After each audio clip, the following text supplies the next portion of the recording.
Hello friends, मैं हूं प्रहलाद यादव और टारगेट विद प्रहलाद चैनल पर आप लोगों का बहुत बहुत स्वागत करता हूं। दोस्तों, आज का जो हमने टॉपिक लिया है वो नंबर सिस्टम लिया है। नंबर सिस्टम आपके मैथ में पहला चैप्टर ही होता है और नंबर सिस्टम सबसे पहले पढ़ा जाना चाहिए और पढ़ाया जाना चाहिए। नंबर सिस्टम और एलसीएम एचसीएफ ये दोनों चैप्टर अगर देखा जाए तो ये दोनों चैप्टर मूल रूप से मैथ की रीढ़ होते हैं। इन दोनों चैप्टर में इतना ज़्यादा जुड़ाव है, इतना ज़्यादा घनिष्ठता है कि ये दोनों जो चैप्टर होते हैं, इन दोनों चैप्टर को मिला करके ही मैथ का पूरा सांचा ढांचा तैयार होता है। इसलिए नंबर सिस्टम और एलसीएम एचसीएफ ये चैप्टर दोनों पढ़ लेने के बाद ही कोई अन्य चैप्टर पढ़ा जाना चाहिए। तो आज हम अपने चैप्टर को यानी नंबर सिस्टम चैप्टर को लिए हैं। अब नंबर सिस्टम यानी संख्या पद्धति और आप जानते हैं ये संख्या पद्धति है तो इसमें हमको किसका अध्ययन करना पड़ेगा? इसमें हमको संख्या का अध्ययन करना पड़ेगा। किसका अध्ययन करना होगा? संख्या का अध्ययन इसमें हमको करना पड़ता है। अब एक चीज़ मैं दोस्तों आपको ये बता देना चाहता हूँ कि नंबर सिस्टम चैप्टर से जो प्रश्नावली से प्रश्न आते हैं वो कम आते हैं, लेकिन इसकी थ्योरी से जो प्रश्न आते हैं वो बहुत ज़्यादा आते हैं और इसकी थ्योरी से ही अक्सर करके प्रश्न आते हैं। और जबकि अधिकतर विद्यार्थी इसकी थ्योरी को ना पढ़ करके केवल इसकी प्रश्नावली का ही अध्ययन करते हैं। तो इसके प्रश्नावली का भी हम अध्ययन करेंगे, लेकिन इसके थ्योरी को देख लीजिए पहले कितना महत्वपूर्ण प्रश्न यहाँ इसके थ्योरी से बनता है। बहुत सारे महत्वपूर्ण प्रश्न बनते हैं इसकी थ्योरी से। आज निश्चित रूप से आप लोगों को मज़ा आने वाला है कि यहाँ थ्योरी से जो क्वेश्चन जितने बनते हैं वो सारे आपके कवर होंगे। आइए चलिए इनकी थ्योरी से कितने प्रश्न बनते हैं सारे प्रश्न को हम कवर करेंगे। तो स्टार्ट करते हैं। देखिए दोस्तों, ये हमारा क्या है? संख्या पद्धति में हमको संख्याओं का अध्ययन करना होता है। संख्याओं की विशेषता पर भी ध्यान देना होता है। अभी मैं मूल रूप से संख्या की विशेषता पर भी बात करूंगा इस टॉपिक में। और संख्या की विशेषता से संबंधित बहुत सारे क्वेश्चन हैं जो आपके एग्ज़ाम में पूछे जाते हैं। केवल आप लोग मेरे साथ जुड़े रहिए लास्ट तक और देखिए कि कितने महत्वपूर्ण क्वेश्चन आपके आज कवर हो जाएंगे। देखिए, संख्या किससे बनी है? संख्या जिनसे बनी है वो है अंक। जब संख्या का हम अध्ययन कर रहे हैं तो संख्या का अध्ययन करने के साथ साथ हमको अंक का भी अध्ययन करना होता है। अब हमारे एग्जाम में यहाँ से भी क्वेश्चन पूछा जाता है, अंक कितने होते हैं? पहला तो क्वेश्चन यही बन जाता है, अंक कितने होते हैं? अंक कितने होते हैं? तो अंक कितने होते हैं? उनकी संख्या है 10। अंक की संख्या कितनी होती है? 10 होती है। अब देखिए, अंकों की संख्या 10 होती है, इसीलिए तो इस संख्या पद्धति को दशमिक संख्या प्रणाली भी कहा जाता है। दशमिक संख्या प्रणाली भी कहा जाता है या दशमिक संख्या पद्धति भी कहा जाता है इसको, है ना। ये जो अंक होते हैं, अंकों की संख्या जो 10 बताई गई वो क्या है? 0 है, 1 है, 0, 1, 2, 3, 4, 5, 6, 7, 8, 9 ये होते हैं। ये 1 से लेकर 9 तक 9 ठू ये हो गए। 1 से लेकर 9 तक ये 9 ठू हो गए और 0 को ले लिया तो 10 हो गए। यानी अंकों की संख्या टोटल कितनी होती है? 10 होती है। अब इन्हीं 10 अंकों का प्रयोग करके हम संख्या बनाते हैं। अब यहाँ पर दोस्तों एक चीज़ आप लोगों को मैं ये अवगत करा दूँ कि ये जो अंक हैं ये सारे अंक होने के साथ साथ संख्या भी कहलाते हैं, है ना। ये जो 0 है, 1 है, 2 है, 3 है, 4 है, 5 है, 6 है, 7 है, 8 है, 9 है, ये क्या है? ये सभी अंक तो कहे ही जाते हैं, साथ ही साथ ये संख्या भी कहे जाते हैं। और इसके अलावा इनको जोड़ करके, जैसे 1 और 0 को जोड़ करके 10 बन गया, है ना। 1 और 3 को जोड़ करके 13 बन गया। ऐसे ही मतलब 2-2 अंकों को भी जोड़ सकते हैं, 3-3 अंकों को भी जोड़ सकते हैं, यानी 3 अंकों को लेकर संख्या बनाई जा सकती है, 2 अंकों को लेकर संख्या बनाई जा सकती है। इसी में से ही लेकर के कहीं 18 बन जाएगा, कहीं 19 बन जाएगा। तो अगर 3 अंकों को लेकर बना लेंगे तो 1, 4, 5 को लेकर 145, ये क्या बन गई, संख्या बन गई। तो इतना जानते रहिए, इतना हमेशा जानते रहिए कि 0 से लेकर 9 तक 10 ठू हैं वो अंक हैं। ये अंक होने के साथ साथ इनको संख्या भी कहा जाता है। बस यही फर्क पड़ता है कि ये एक अंक की संख्या है, एक अंकीय संख्या है। अब दोस्तों यहाँ अंक और संख्या, अंक और संख्या ये तो डिफाइन हो गया। अब यहाँ से कभी कभी ये क्वेश्चन पूछ लिया जाता है ना कि निम्न में से कौन सा अंक, कौन सी संख्या नहीं है। तो अभी आप देखिए, 1 रहेगा तब भी संख्या रहेगा, 2 रहेगा तब भी संख्या रहेगा, 9 रहेगा तब भी संख्या रहेगा, यानी ये सब रहेंगे तब भी संख्या माना जाएगा, और ये 2 अंक रहेंगे तब भी संख्या माना जाएगा।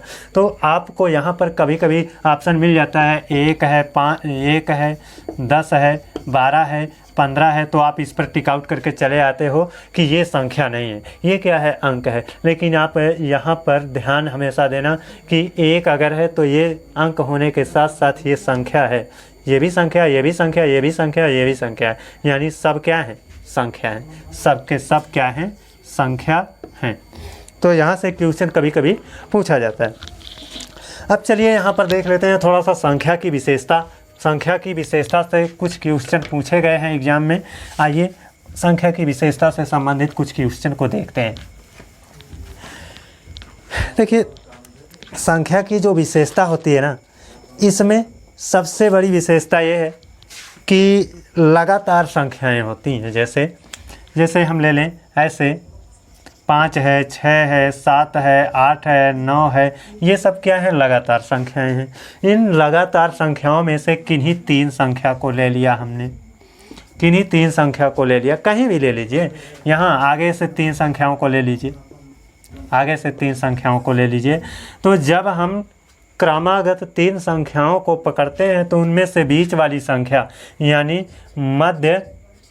मध्य संख्या का वर्ग है ना, मध्य संख्या का वर्ग अन्य 2 संख्याओं के गुणनफल है ना, अन्य 2 संख्या के गुणनफल से, ये मध्य संख्याओं का जो वर्ग होता है, ये मध्य संख्या का जो वर्ग होता है वो अन्य 2 संख्याओं के गुणनफल से 1 ज़्यादा होता है। यानी ये वर्ग वाला जो वैल्यू है ना, ये 1 ठू ज़्यादा है।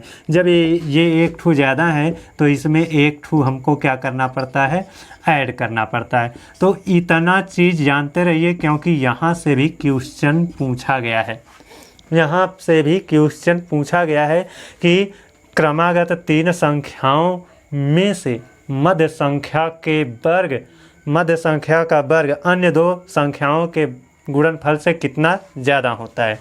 तो 3 क्रमागत संख्याओं में से मध्य संख्या का जो वर्ग होता है वो अन्य 2 संख्याओं के गुणनफल से कितना ज़्यादा होता है, 1 ज़्यादा होता है। इतना जानते रहिए। अब देखिए यहाँ पर 6 का वर्ग कितना हो जाएगा, 36, और 7 पंजे इनका 35। तो वर्ग वाली यानी मध्य वाली जो संख्या है उसका वर्ग 36 हुआ और अन्य 2 संख्याओं का गुणनफल कितना हुआ, 35 हुआ। तो यहाँ से ये वाला कितना है, ज़्यादा, 1 ज़्यादा है। तो ये क्वेश्चन एग्जाम में पूछा गया है, तो इस चीज़ को आपको ध्यान में रखना है। अब संख्या की विशेषता नंबर 2, विशेषता 2 इसकी क्या है।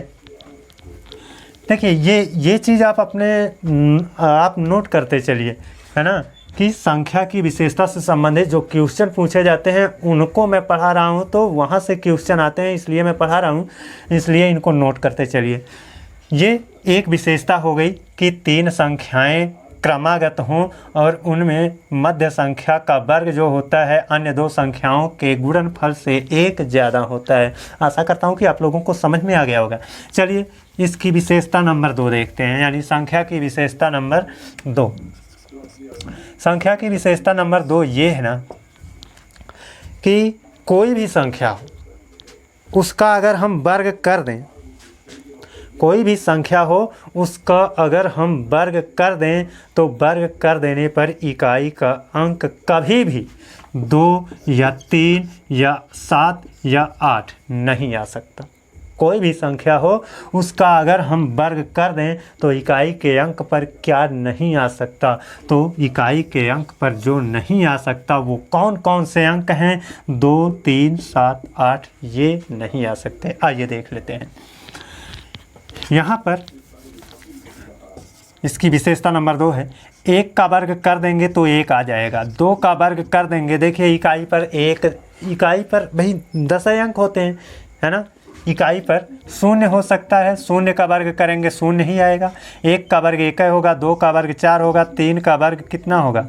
3 का वर्ग 9 होगा, 4 का वर्ग कितना होगा? 16 होगा, जिसमें इकाई का अंक 6 होगा। और 5 का वर्ग 25 हो जाएगा, 6 का वर्ग 36 हो जाएगा, है ना। 6 का वर्ग 36 हो जाएगा और 7 का वर्ग 49 हो जाएगा, 8 का वर्ग 64 हो जाएगा, 9 का वर्ग 81 हो जाएगा और 10 में इकाई का अंक 0 होता है। ये तो हो गया। अब देखिए 0 आ रहा है ना, 0 आ रहा है, 1 भी आ रहा है, 4 भी आ रहा है, 9 भी आ रहा है ना। और 16 में 6 आ रहा है, 5 आ रहा है, 6 मान लीजिए आ चुका है, 9 है ना आ चुका है, 4 आ चुका है और 1 ये भी आ चुका है। तो कहने का मतलब 0 है, 1 है ना, 4 है, 5 है, 6 है, 9 है। तो संख्या कोई भी हो उसका वर्ग किया जाए तो इकाई पर 0, 1, 4, 9, 6, 5 ये सब आ सकते हैं, आते हैं, लेकिन ये कभी नहीं आते हैं, कभी नहीं आते हैं। तो यहाँ से क्वेश्चन, इसको मैंने पढ़ाया क्यों? यहाँ से क्वेश्चन पूछा जाता है, यही पूछा जाता है कि निम्न, ये पूछा जाता है, ऐसे कहा जाता है कोई संख्या है उसका वर्ग किया जाए तो इकाई का अंक नहीं होगा, यानी उसके इकाई के अंक पर कौन सा अंक नहीं होगा? तो इन चारों में से कोई भी अंक नहीं आ सकता। ये आ सकते हैं, ये सब आ सकते हैं, लेकिन 2 नहीं आ सकता इकाई पर, 3 इकाई पर नहीं आ सकता, 7 इकाई पर नहीं आ सकता, 8 इकाई पर नहीं आ सकता। मेरे प्यारे, आप मुझको उम्मीद है कि आप लोगों को ये समझ में आ चुका होगा। चलिए अब संख्या पद्धति में संख्या की विशेषता नंबर 3 को देखते हैं। संख्या की विशेषता नंबर 3 को देख लेते हैं।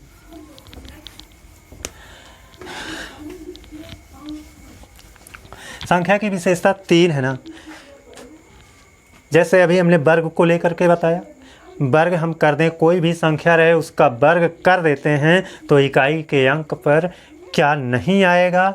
2 नहीं आएगा, 3 नहीं आएगा, 7 नहीं आएगा, 8 नहीं आएगा। ये हमने क्लियर कर लिया।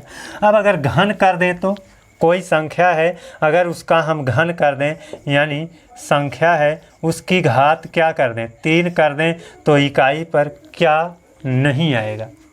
क्या नहीं आएगा?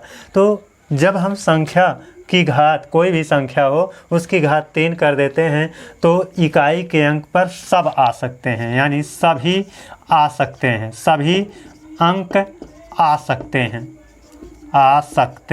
हैं, यानी 1 भी आ सकता है, 2 भी आ सकता है, 0 भी आ सकता है, यानी 0, 1, 2, 3, 4, 5, 6, 7, 8, 9 है ना, सब आ सकते हैं।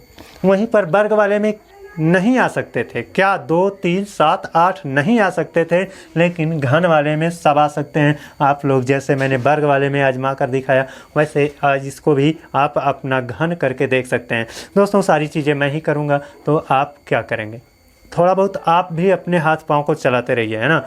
इसको आप प्रैक्टिकल करके देखिए, 1 का घन, 2 का घन, 3 का घन, 4 का घन, ऐसे 9 तक आप घन करके देख लो। देखो उसके बाद इकाई के अंक पर 0, 1, 2, 3, 4 सब आएंगे, है ना। तो आप करके देख लेना। अब चलते हैं संख्या की विशेषता नंबर 4 को देख लेते हैं। संख्या की विशेषता 4, ये सब जो मैं पढ़ा रहा हूँ दोस्तों ना, ये निश्चित रूप से एग्ज़ाम में आते हैं, पूछे गए हैं, है ना, इसलिए मैं इनको पढ़ा रहा हूँ और इसको तैयार कर लीजिएगा निश्चित रूप से। देखिए संख्या की विशेषता नंबर 4 क्या है। संख्या की विशेषता नंबर 4 ये है ना कि जैसे कोई भी संख्या हो, जैसे 1 से लेकर हम 1 2 3 4 5 6 7 8 और 9 ले लें, जहाँ पर अंकों का जहाँ पर दो संख्याओं का योग क्या हो जाए, 10 हो जाए। जैसे 9 और 1, इन दोनों का योग क्या हो जाएगा, 10 हो जाएगा। इन दोनों का योग 10 हो जाएगा तो इनके वर्ग में इकाई का अंक सेम होगा। बात समझ रहे हैं ना मैं क्या कहना चाहता हूँ।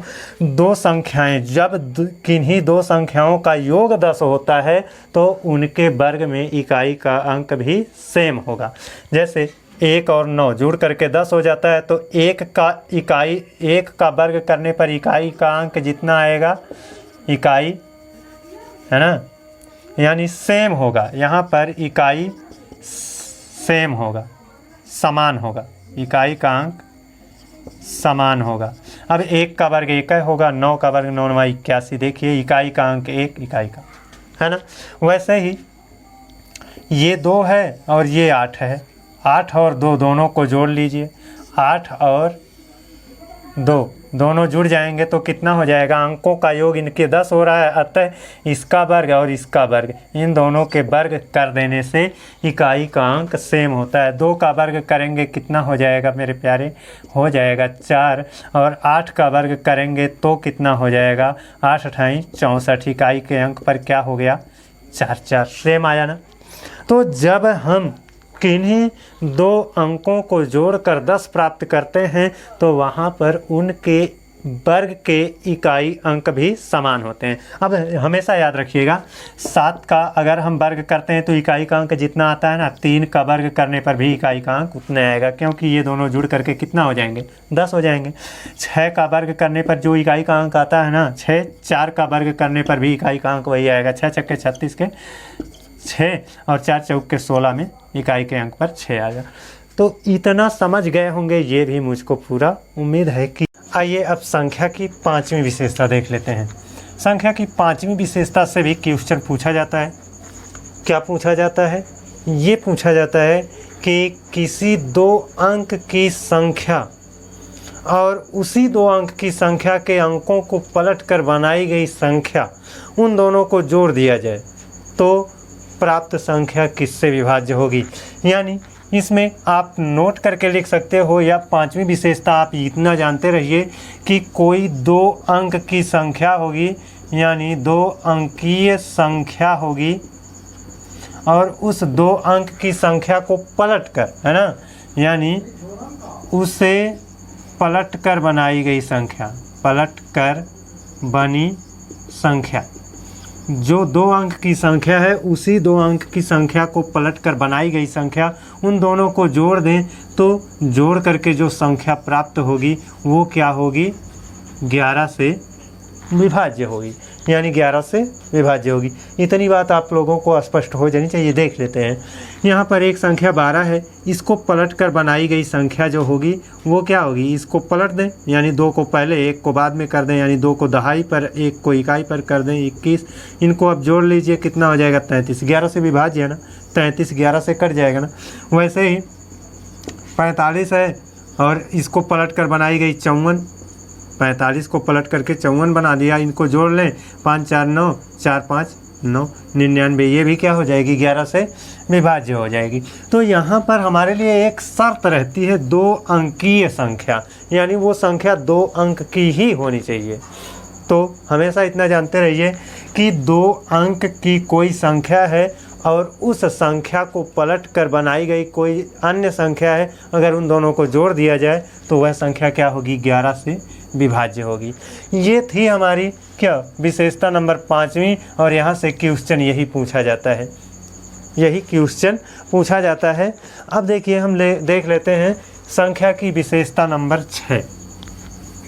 संख्या की विशेषता नंबर 6, 6वीं विशेषता क्या है संख्या की।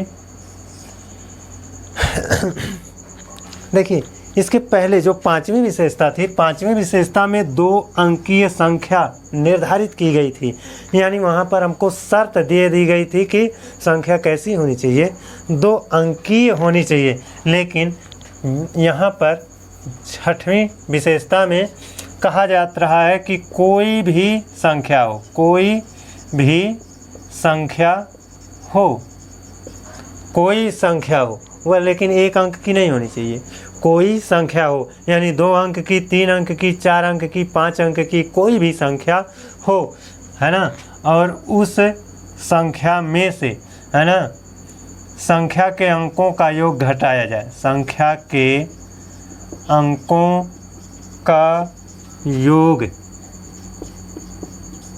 है ना, जो संख्या है उस संख्या में से उस संख्या के अंकों का योग घटा दिया जाए तो टोटल संख्या जो होगी वो किससे विभाज्य होगी, 9 से होगी। ये क्वेश्चन पूछा जाता है और इस टाइप के क्वेश्चन को इस तरह से घुमा करके पूछा जाता है कि विद्यार्थी कंफ्यूज हो जाते हैं, क्वेश्चन को समझ नहीं पाते हैं। तो इतना पहले आप समझ लीजिए, कोई भी संख्या हो, केवल वह 1 अंक की संख्या ना हो, कोई भी संख्या हो, यानी 2 अंक, 3 अंक, 4 अंक, कुछ भी हो, कोई भी संख्या हो, उसमें से हम उस संख्या के अंकों का योग घटाएं। जैसे हम ले लेते हैं, मान लीजिए यहाँ हम ले लिए 24 ले लिए, 24 से हम क्या घटा दें, संख्या के अंकों का योग, यानी 4 2 ये 4 और ये 2 6, 6 घटा दें। 24 से हम 6 घटा दीजिए, कितना बच गया, 18 बचा। और ये 18 क्या है, 9 से विभाज्य है ना। वैसे ही हम ले लेते हैं 76 ले लिए, 76 में से क्या घटाएं, 6 और 7 को जोड़ लीजिए, यानी यहाँ संख्या के अंकों का योग जोड़ लेंगे, 6 और 7 जोड़ लिया, कितना हो जाएगा 13। 13 को घटा देंगे, कितना बच जाएगा 63, 63 बच जाएगा ना। अब देखिए 76 से 13 घटा लिया, 63 बचा, 63 आपका 9 से विभाज्य है, 9 7 63। तो अब यहीं पर अगर हम 3 अंक की संख्या ले लेते हैं, 123 ले लेते हैं, 123 में से हम क्या घटा दें, संख्या के अंकों का योग, यानी 3 2 5 1 6 घटा दें। 23 से हमने 6 घटा दिया तो बना कितना, 118 सॉरी 118 नहीं 17 बचेगा। 123 से 6 घट गया तो 17 बचा। अब 117 क्या है, 9 से विभाज्य है कि नहीं है, 9 1 9 और 2 बचा 27, 9 3 27, ये पूरी तरह से 9 से विभाज्य है। तो इतना जानते रहिए कि कोई संख्या है, उस संख्या से उस संख्या के अंकों का योग घटा देने पर जो संख्या जो बचता है वो हमेशा 9 से विभाज्य होता है। ये थी हमारे संख्या की विशेषता नंबर 6। अब यहाँ पर एक बहुत ही अच्छा क्वेश्चन संख्या पद्धति से ये बनता है कि संख्या किससे बनती है और कैसे बनती है। संख्या किससे बनती है, किससे बनती है, कैसे बनती है। दोस्तों यहाँ से ना कैसे बनती है, यहाँ से बहुत ही अच्छा क्वेश्चन पूछा जाता है, बनता है।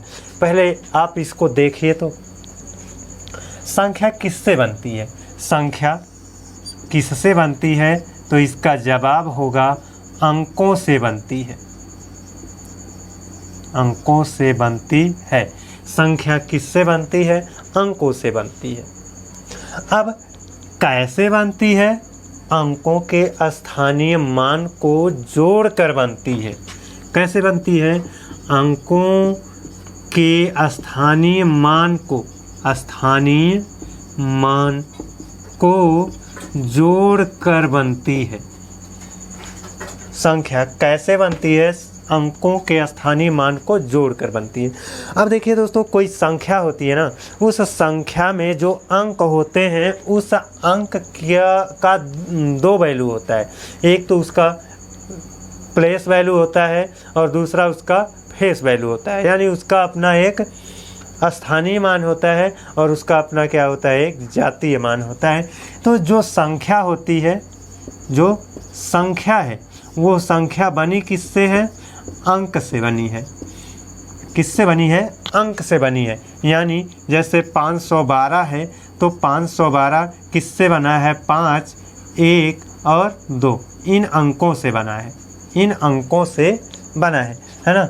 तो इन अंकों से यानी 2, 1, 5 इन अंकों से बना है। तो इन अंकों का एक स्थानीय मान होता है और एक क्या होता है? जातीय मान होता है। यानी अंकों का हम ये कह सकते हैं जो अंक होते हैं उनका जातीय मान होता है, यानी फेस वैल्यू होती है, फेस वैल्यू होती है। और उनका स्थानीय मान होता है, यानी उनका अपना क्या होता है? प्लेस वैल्यू होती है, प्लेस वैल्यू होती है। अब इसके फेस वैल्यू और प्लेस वैल्यू को जान लेते हैं। जैसे ये संख्या है, संख्या में ये अंक हैं, इन अंकों का जातीय मान क्या होगा? 2 का जातीय मान तो 2 ही होगा, 1 का जातीय मान 1 ही होगा, 5 का जातीय मान क्या होगा? 5 ही होगा। यानी हम यहाँ पर हम ऐसे कहें सैकड़ा, इकाई, दहाई, सैकड़ा पर उपस्थित अंक का जातीय मान क्या होगा? क्या है? तो इकाई, दहाई, सैकड़ा ये है ना, सैकड़े पर जो अंक है उसका जातीय मान 5 है। अब हम ये कहें दहाई पर उपस्थित अंक का जातीय मान बताइए।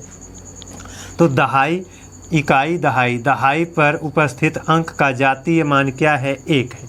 इस तरह से हम इनका जातीय मान डिसाइड करते हैं। इकाई पर उपस्थित अंक का जातीय मान 2 है।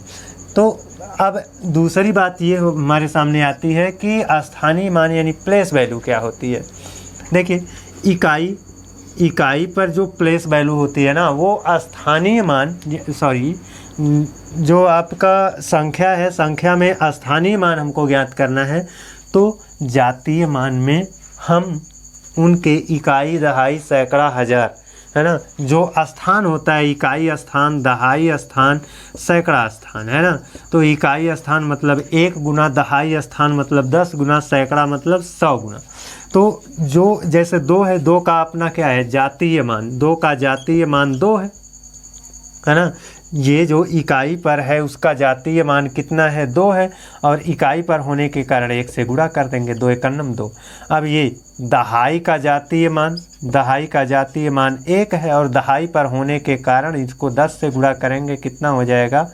10 हो जाएगा। और ये सैकड़ा है, सैकड़े का जातीय मान क्या है? 5 है। सैकड़ा पर स्थित अंक का जातीय मान कितना है? 5 है। और इसका स्थानीय मान क्या होगा? स्थान, इकाई, दहाई, सैकड़ा, सैकड़ा वाला स्थान है, यानी 100 से गुणा करना पड़ेगा। 100 से गुणा करके कितना बन गया? 500। 500 में ये 10 जोड़ेंगे, 510 हो जाएगा, 2 और जोड़ेंगे, 12 हो जाएगा, 512, जो कि आपका यहाँ पर क्या है? प्राप्त है। तो स्थानीय मान जो देखिए 5 का स्थानीय मान, 1 का स्थानीय मान और 2 का स्थानीय मान, सबके स्थानीय मान को जोड़ करके संख्या मिल गई कि नहीं? 512 मिल गई कि नहीं? तो वही है कि कैसे बनती है संख्या, कैसे बनती है संख्या? अंकों के स्थानीय मान को जोड़कर बनती है। अब दोस्तों यहाँ से हमारा जो क्वेश्चन सबसे कठिन वाला बनता है ना, वो क्या बनता है? आइए उसको देखते हैं। जैसे ये सीधा तो हमारे सामने प्रस्तुत हो गया कि 512 में इकाई का अंक, दहाई का अंक, सैकड़ा का अंक हम जान गए। लेकिन यहीं पर ऐसे कह दिया जाए 512.684 ऐसे कह दिया जाए। अब बताइए इस संख्या में इकाई का अंक कौन है?